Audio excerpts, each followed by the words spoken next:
esta parte del programa, ahora quiero saludar en Nueva York a Diego Arria, ex embajador de Venezuela ante la ONU. Doctor Arria, bienvenido, buena tarde para usted. Muchas gracias, mi querida Daniel.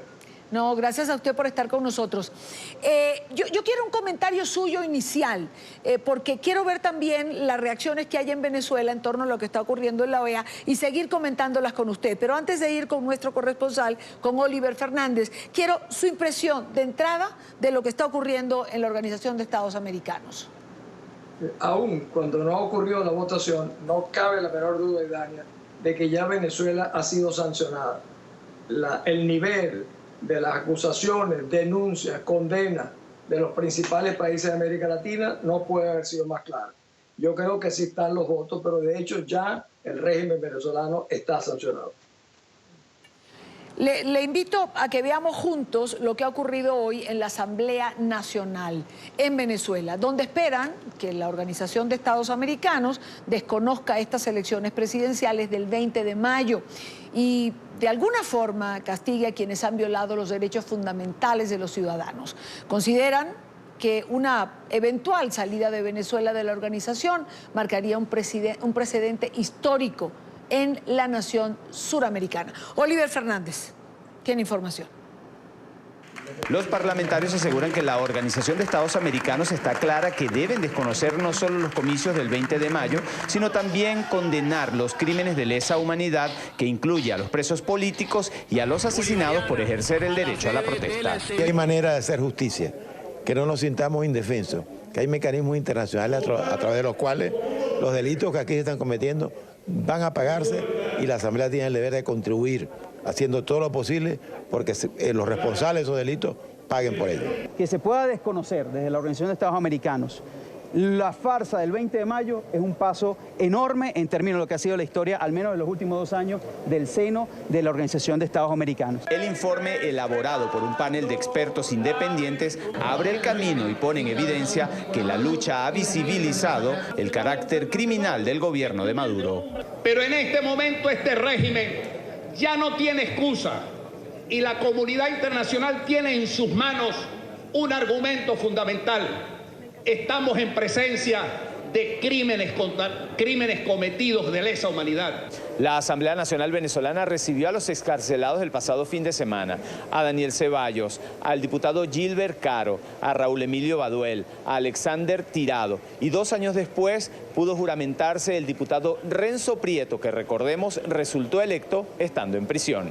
Renzo Prieto, con menos de 72 horas en la calle, aseguró que se encontró con un país hambriento, producto de la crisis. Que la gente come en la basura, revisan ella. Y darme cuenta que el sábado para acá, porque ayer era lunes, sumándole 3 días, ya he visto 3 veces ese escenario, esa situación.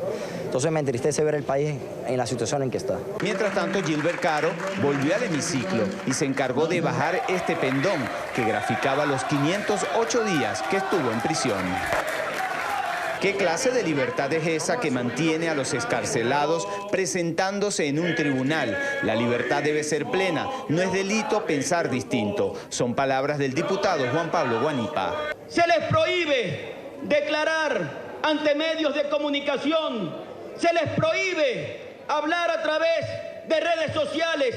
¿Qué clase de libertad es esa? Mientras tanto, el diputado Henry Ramos Ayub aconsejó a los excarcelados. Les dijo, hagan lo posible por conservar la libertad. Le pedimos no cedan a la tentación.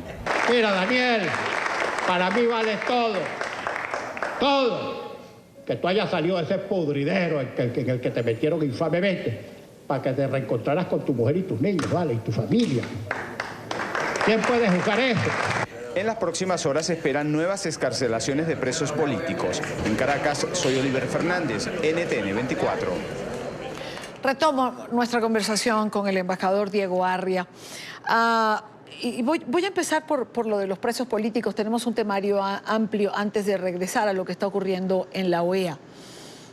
¿Es libertad lo que se le ha dado a algunos de los presos políticos en Venezuela cuando no pueden declarar, cuando no pueden ser libres de hablar? Evidentemente todos celebramos que estén fuera, pero ¿esta libertad condicionada es libertad finalmente, embajador? No, siguen siendo rehenes, unos rehenes que están en espacios libres, pero sin la menor duda no es una libertad. Eso está clarísimo para la comunidad internacional que lo observa. Es la mediatización de un principio absolutamente vulnerado. Te repito, siguen siendo rehenes de la narcotiranía venezolana. Volvamos, embajador Arria, a lo que está ocurriendo en la Organización de Estados Americanos.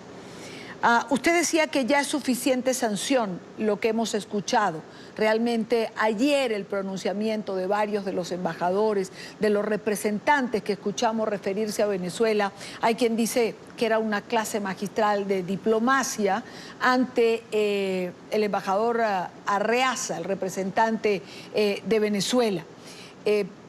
Por ejemplo, escuchar a Roberto Ampuero, el canciller de Chile, fue algo de lo más celebrado, yo creo que en redes sociales, en Venezuela y fuera de ella.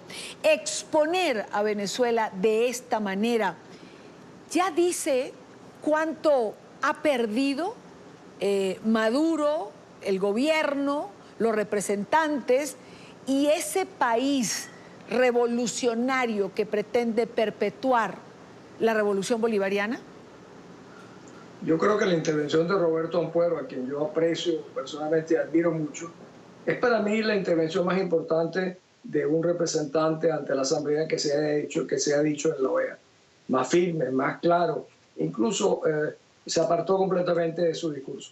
Es una lástima que el representante venezolano no lo han dejado hablar más, porque cada vez que hablaba lo que hacía era más bien sepultar a su propio régimen.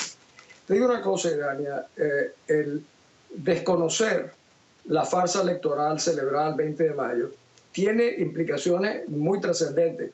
Incluso ya algunos cancilleres lo han anticipado, que de ser sancionado Venezuela tomarían otras medidas que implican en el fondo el rebajar la representación diplomática que tienen en el país o incluso en un momento dado retirarla, pero por lo menos rebajar el nivel diplomático que tienen en Venezuela. Esto va no solamente minando, es un proceso de ir cercando un régimen.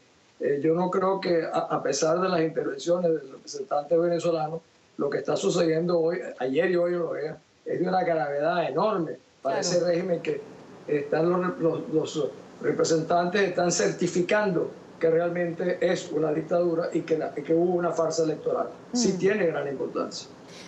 Doctor Arria, justo que le quería preguntar algo. Si se aprueba esta resolución que desconoce el acto electoral del pasado 20 de mayo en Venezuela, es decir, ¿qué consecuencias trae esto? Usted acaba de mencionar, ¿se rebaja la representación de Venezuela dentro del organismo? ¿Cuál es la consecuencia de ser desconocido este acto electoral? ¿Venezuela no tiene presidente ante estos países que aprueban esa resolución? Sí, evidentemente, bueno, para mí hay un vacío de poder desde hace rato en Venezuela. Sí, claro. Hay un vacío de poder desde que la Asamblea declaró que Maduro ya no ocupaba el cargo.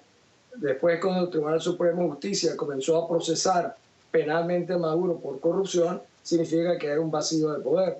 Pero en adición, a nivel regional, ¿qué significa esto? Muchos gobiernos pueden interpretar y decir, bueno, ante la ausencia de un presidente legítimo, nosotros vamos, te digo, el mínimo, bajar la representación, pero incluso algunos pudieran suspenderla.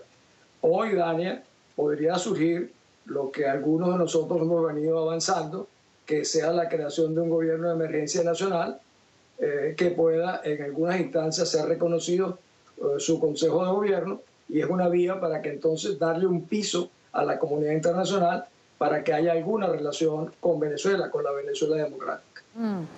Es decir, claro, este gobierno de emergencia tendría que crearse con autoridades que se encuentran fuera. Pues, hablemos del Tribunal Supremo que está en el exilio, o la fiscal en el exilio. Y esto, al desconocer el proceso electoral, pudiera ser reconocido por parte de estos países, por todos o por algunos.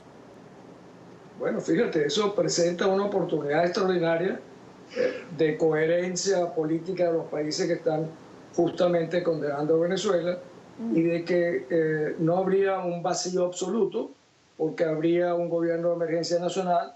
Nosotros hemos planteado que hay un consejo de gobierno plural, independiente, con gente representativa que le dé confianza y credibilidad a la comunidad internacional, que es justamente todo lo contrario del caso de Maduro, que está siendo condenado por corrupto, por la comisión de delitos de lesa humanidad.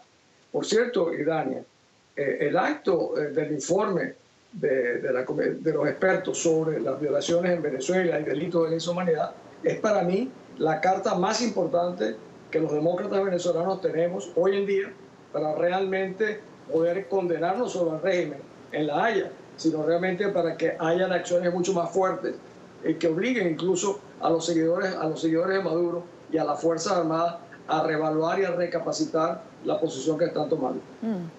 Sí, digamos, hay un peso específico en esto. Ahora, embajador Arria, por ejemplo, José Miguel Vivanco de Human Rights Watch, él no estaría de acuerdo, él lo ha dicho, con que se expulse a Venezuela de la Organización de Estados Americanos. Él dice que es preferible tenerla bajo presión, tenerla bajo foco, y él siente que esto es como dejar, abandonar de alguna manera al pueblo venezolano, que bastante tiene con la crisis humanitaria por la que atraviesa actualmente. ¿Usted qué piensa? Bueno, sí, yo conozco la posición de José Miguel, pero es que Venezuela se ha retirado. Lo que pasa es que este representante de Venezuela ayer decía, estamos contando los días para retirarnos. No, es que no pueden dejar de contarlo, porque después que anunciaron, Venezuela se hace efectiva la partida de Venezuela, la separación del sistema interamericano 2 años después, pero siguen siendo responsables por los delitos cometidos. O sea, no se trata de que la Asamblea los va a expulsar o a suspender. No, ya Venezuela misma se ha autosuspendido porque se ha autoexcluido. Lo que pasa es que siguen asistiendo a este tipo de sesiones porque les da la oportunidad de intentar desviar la discusión. Y no es a Venezuela, es al régimen al que están apartando. Por lo contrario, el mundo cada vez está más cercano a los venezolanos y durante tanto tiempo, como tú sabes, sufrimos la indiferencia colectiva. Hoy el que sufre la reacción colectiva internacional, finalmente, es el régimen que tenemos en Venezuela. Siempre es un gusto conversar con usted, embajador Arria. Gracias por acompañarnos estos minutos en NTN 24. Para mí mucho. Gracias, Iván.